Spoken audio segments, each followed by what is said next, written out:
Okay, good morning, everyone. We're going to get this started. I am Aaron Toffler, Boston Harbor Now's Director of Policy and your host for this morning's Harbor Use Forum. Thank you for joining us this morning for a hybrid tour of Pier 4. For those of you who aren't familiar with Boston Harbor Now, we're an organization committed to creating an accessible and resilient waterfront for everyone.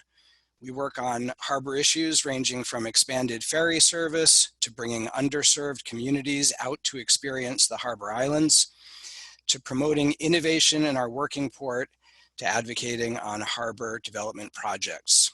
Boston Harbor Now convenes these harbor use forums monthly to hear from developers, public agencies, and other advocates about work taking place around the waterfront.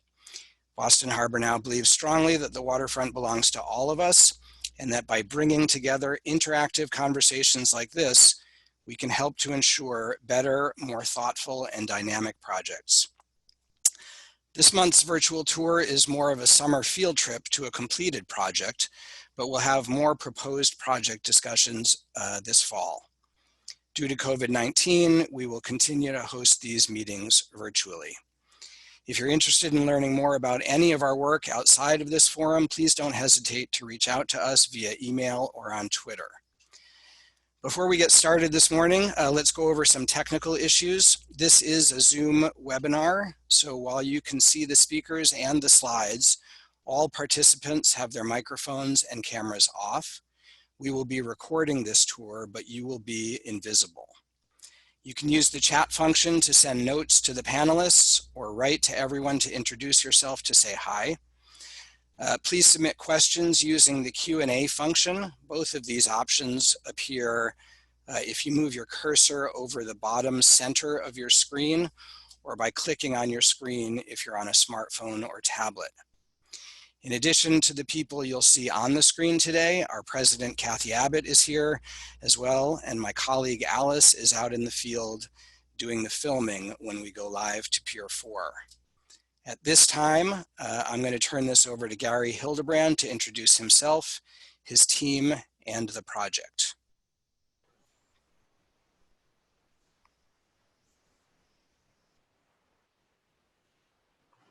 Thank you, Aaron. Good morning. It's great to be here. Thanks to Boston Harbor Now for hosting these workshops and tours. It's a great pleasure for me to help host this virtual tour. I'm joined in the field by my colleague, Elizabeth Randall, and also another colleague, John Fishback, who are giving the live tours. We were the landscape architects for the Pier 4 project, about a 6-year-long project completed last year in 2019. And I'm going to start by sharing some slides with you now. It's a great pleasure to be here. Aaron, are we able to see the slides? Yes. Okay, great. Thank you.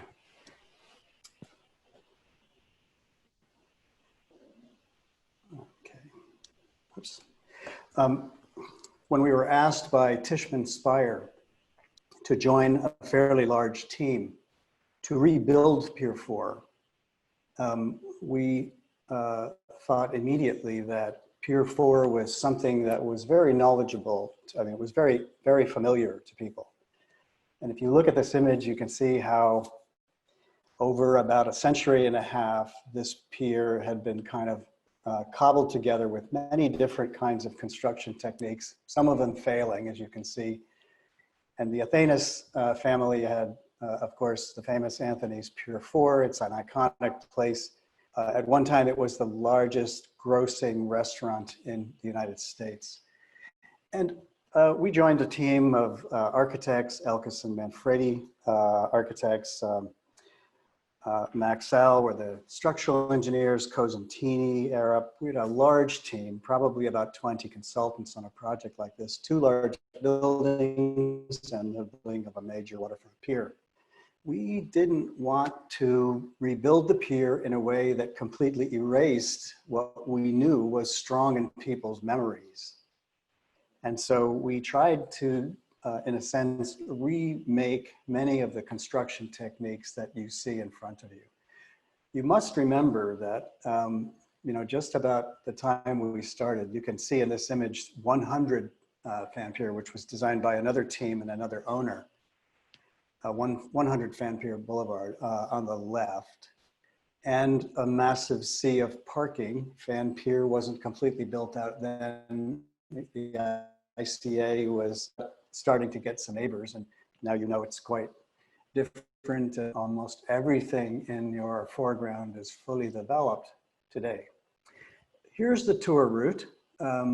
Those who are in the live tours are going to be meeting at the deck of the ICA. There's a little bit of a stop at 200 Fan Pier Boulevard, and then you'll meet at the Tidal Terrace, and then finally way out at the boardwalk overhang near the North Cut. Going to cover three topics. One is how we thought about making the city and the pier joined in some way. We surely wanted to have a very urban experience, and one that was also just a fantastic place out on the water. We'll talk a little bit more later about how we engaged the harbor more specifically, and then lastly, a little bit about the process of how we came to design and approvals and then construction. So here's the picture from Fan Pier Boulevard to the Waterfront Plaza, and then further out onto the pier. We have the two buildings, and there's a parking garage underneath that connects both of those. And so we go from, you know, something that is very urban, very a kind of normative street in the Seaport District to the waterfront, and then you go way out on the water. And here's a view from one of the apartments, one of the condominiums looking down and across at the ICA where the tours are beginning. You can see a little bridge over a cut, and I'll explain that a little bit later. You can also see the presence here of the Harbor Walk, which is required by the city for every project on the waterfront. Boston Harbor now and its ancestor organizations were key in making assurances that we could have a connective harbor walk along the entirety of Boston's waterfront. That is now up to 43 miles of continuous walkway at a minimum of 12 feet wide. Every waterfront project has to require that. Gary, are you ready for the field now? One more slide. I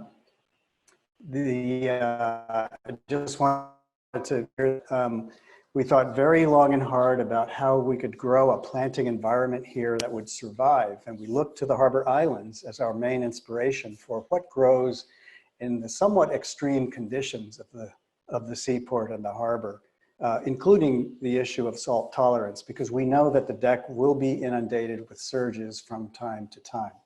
Also the character of the place, you know, using materials that will stand up over time, and will also contribute to the character of the harbor. Okay, we're ready for your first stroll. Great. Hi, everyone. This is Elizabeth. I'm on the pier.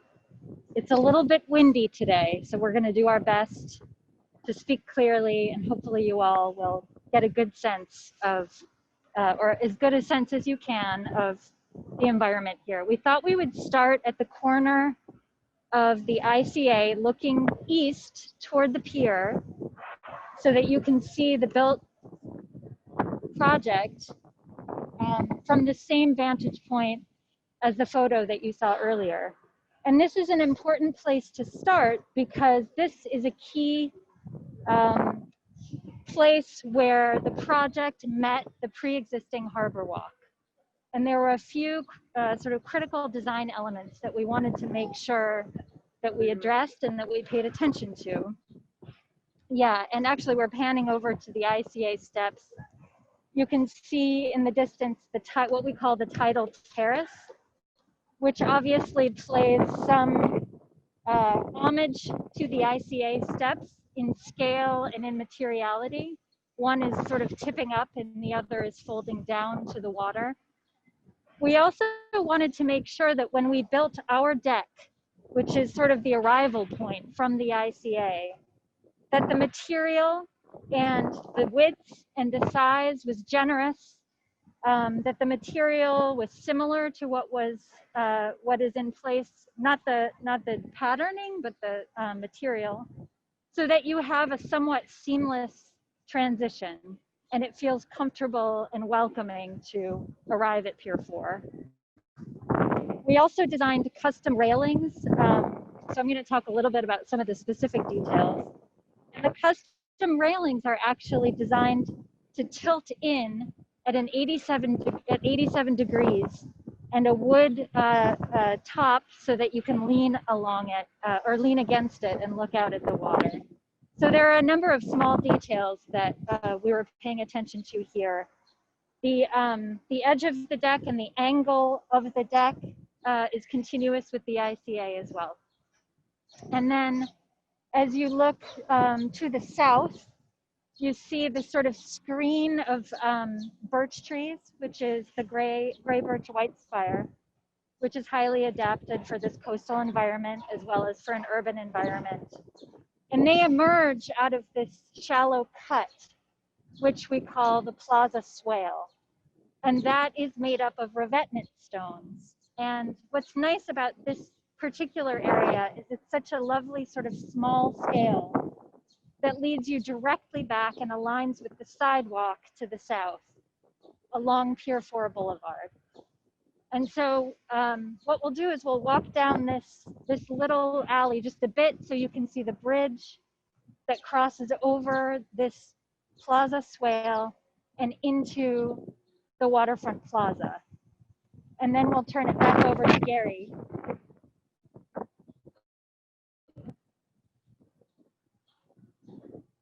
And here's the bridge that looks out toward the meadow and the lawn within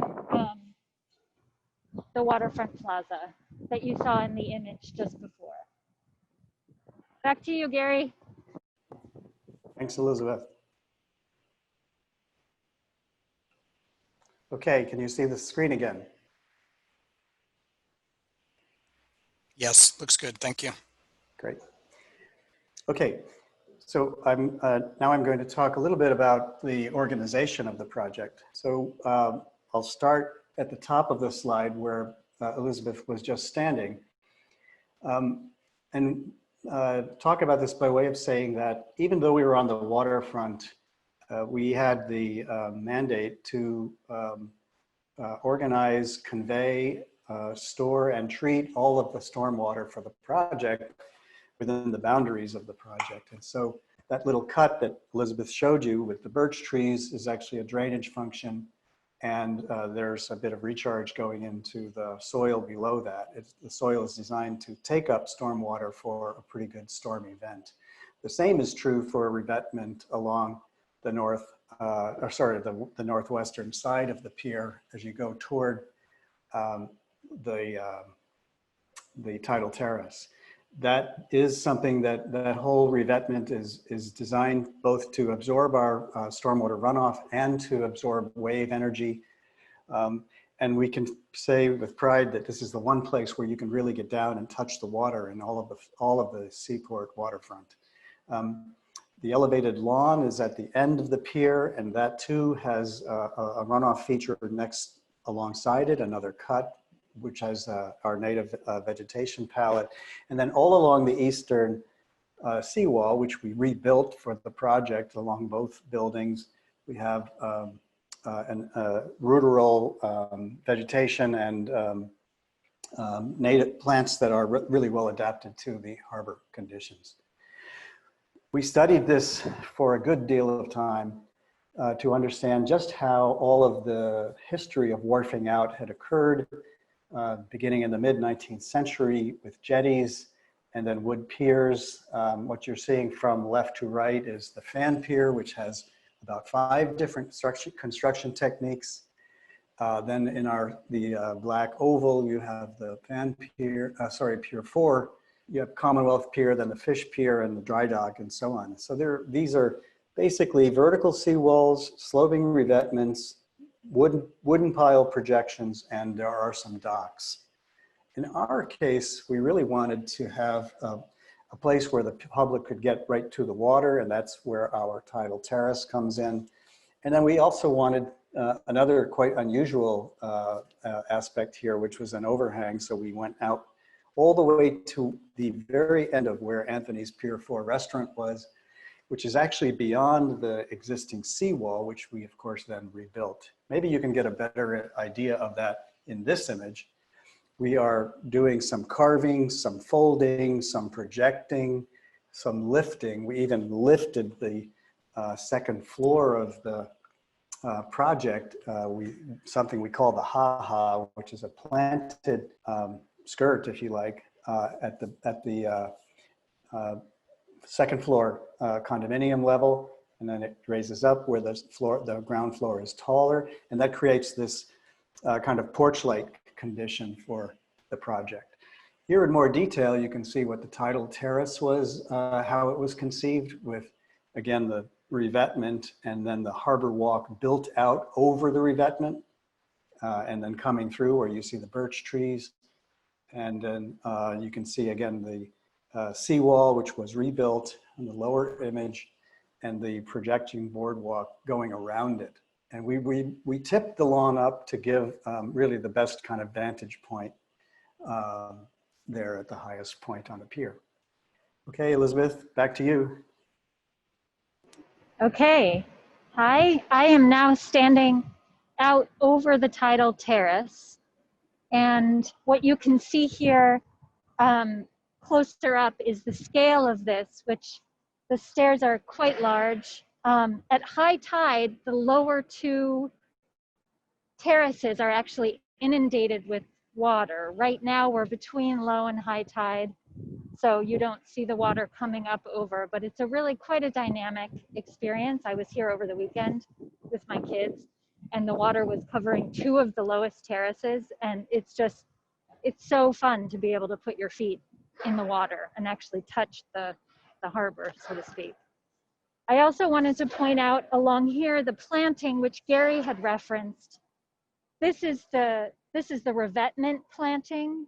So the revetment is a way of reinforcing this seawall and of mitigating storm surge. It also creates habitat, but at the top we wanted to plant it. And I should mention that we worked very carefully and closely with Patrick Kalina, who's a horticulturalist, and developed a plant palette which is very coastal, as Gary was noting. There's bayberry and panicum and myrica and baccharis and rus.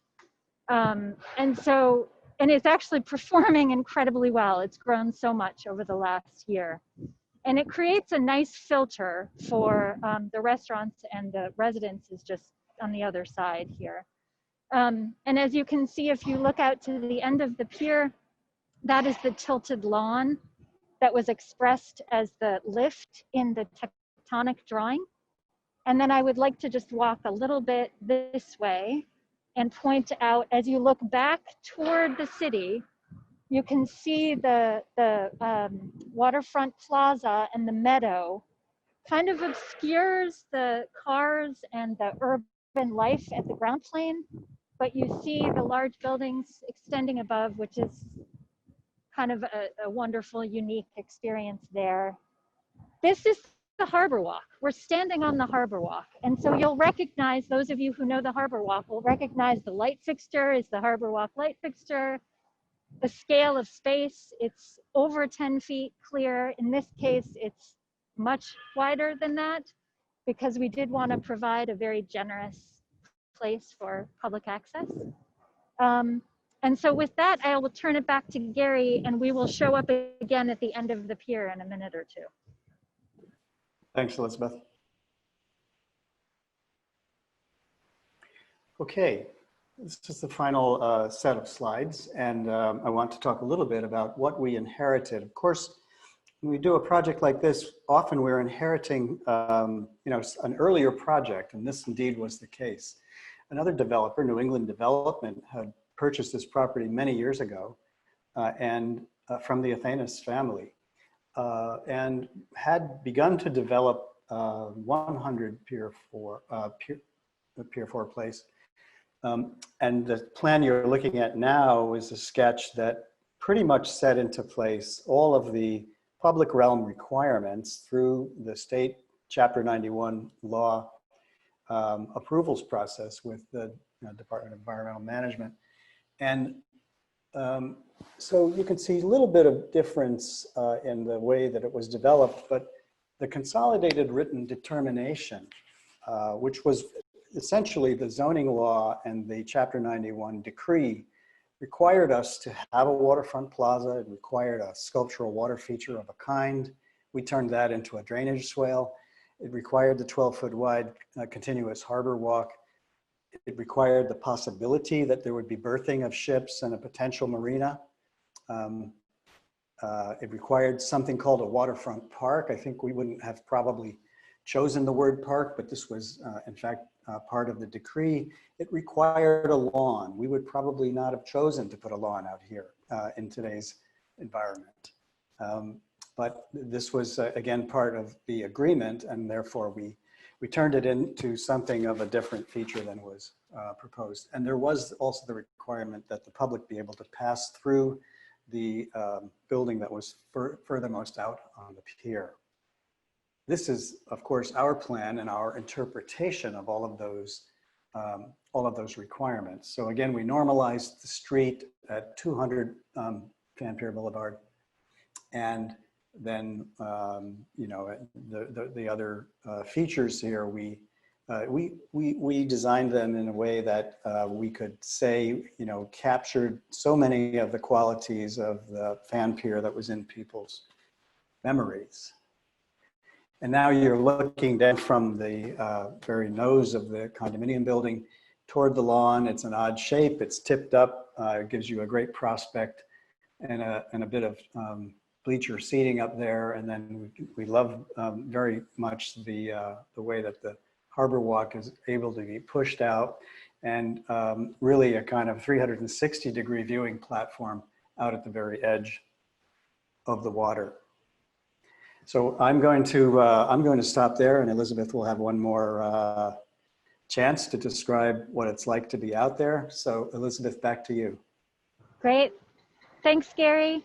Yeah, so we are standing right there where you just described the sort of 360-degree view, which we will pan around and show you. This is one of the really special things about Pier 4, is that it has this very unique position in the harbor.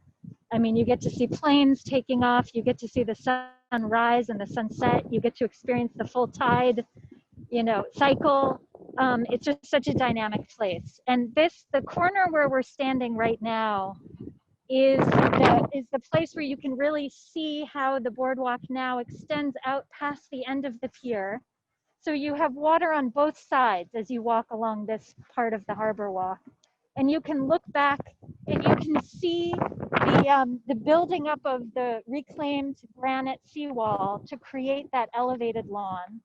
And you can see that north cut into the pier, the planted cut, which manages stormwater and provides that windscreen for people sitting up on the lawn. And as we look back down the east side of the pier here, I should have mentioned that there are window washers washing the balcony windows of the building. And so you're seeing those in the distance too, but you can see that the harbor walk then rejoins the pier and becomes a promenade down the east side of the pier. And again, we have really robust coastal planting all along the edge, which breaks in certain places for views out and for seating. And the other thing, which I guess you can't see from here very well, but Gary was mentioning the ha-ha, and it really is another nice slanted layer that adds to the overall kind of experience of planting and mineral material and wood decking and steel that contribute to what we were talking about at the beginning, which is that sense that the material is recognizable, building techniques are familiar, and yet there's just a whole new experience here at Pier 4. So I'll end there. Thanks, guys.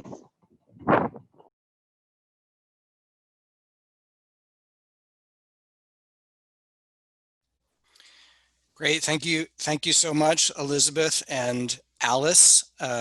We are headed toward the question and answer period. So as I said, if anyone has any questions, I see one. Please feel free to enter them into the Q&A function now, and we will address them as best we can. Hoping that Elizabeth and Alice can still hear us, but we have one question. And that is, what height, what elevation was the harbor walk built to? How often do you expect it to flood? And when it does flood, where will the water flow? That's the first question. Yep, we're here. And I should thank Alice before I answer the question. This has been such a fun and unusual experience out here. We're tethered together with our headphones and we're just like toddling along, but she's done an amazing job filming and advising on how best to just sort of set up the description of the project.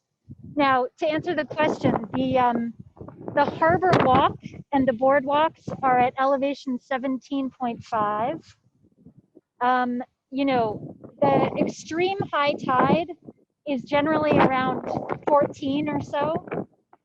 So we don't expect it to, you know, flood in a sort of typical extreme event. Now, obviously, we're all aware of increased sea level rise, climatic events that may cause flooding. In that case, you know, the deck part of the harbor walk is designed to be, you know, quite resilient and is decking. And even the Tidal Terrace has already obviously seen inundation and storm surges, even in the winter, and has survived. So if flooding gets as high as 17.5, it will be a problem for more than just Pier 4, unfortunately. And the water, you know, the site is designed to be fairly pervious. The seawall, you know, has weeps, and it was designed intentionally that way so that water can run off once the sea level goes back down. The north cut is designed to send water back out. Hopefully that sort of answers the question. Thank you. One more question came in and is asking about the Chapter 91 license has identified a few activities on the adjacent water sheet. And they're asking about what are your plans for those sites? I assume that means the water sheet activities. Are there any plans for the water sheet adjacent to your site? I'm not sure. I don't know if you can hear me very well. I think perhaps it's referring to marina activity. I think that was part of the Chapter 91. I'm not aware of specific what the owner is doing at this point. We were not involved because we're not the marine engineers with activity on the water sheet per se, but I know that the owner has been very keen to make sure that we comply with all of the Chapter 91 regulations. So I'm afraid I can't speak directly to the activity on the water sheet. Some of it, though, you'll see in Gary's slides that there was an idea that you would put tall ships out at the very end of the pier, and That's now, right. you know, they're going to be put on the east side, if at all. Oh yeah, that's a good point. Yep. Great. That is it for the questions. If anyone has any further questions. Oh, one more question. Here we go. How much use? You can tell there were some folks jogging and walking, and somebody enjoying the little terraced area already. But how much use is the site getting now, generally, and has it met your expectations when you designed it? A great question. It seems to get a great deal of use, actually. I mean, as I said, I was here over the weekend and it was packed. I mean, I honestly think that especially because of COVID-19, people are really using open space more and in maybe increased or different ways than we did before. And as we all know, the seaport in particular is a place where there isn't as much sort of wide open space anymore. I see a lot of people using it. So yes, to that extent, it has met our expectations. I think the other outcome of the COVID-19 era is that people are eating outside a lot more. And so the restaurant here, the Woods Hill restaurant, has put lots of tables out, and that's actually kind of enlivened the space too, in an unexpected way. So yeah, I mean, it's seeing a lot of use both along the Harbor Walk and also within the plaza and the park. Great. Well, I know you have a couple of live tours coming up, and seeing no further questions, I just want to take this opportunity to marvel at the technological wonder that you have pulled off today. It was an amazing, I think this is the most technologically advanced harbor use forum that we've ever done, and it seemed to have worked wonderfully. You know, here's to always adapting to new circumstances and doing it well. Thank you to Gary and Elizabeth for a terrific tour. We appreciate your participation in this Harbor Use Forum. And also, finally, a huge thank you to Alice, Alon, Lily, and Jack for their behind the scenes work to make this possible. If there are no further questions, I'm going to let you guys go to your next tour, and everyone can get on to their next meeting. Thank you so much. We'll see you next month at our next Harbor Use Forum, and we'll see you out on the harbor. Thanks to Thank you you all as so well. much. It's been a joy. It's been a lot of fun to participate in this. Best wishes, everybody. Thanks, everybody. Thank you.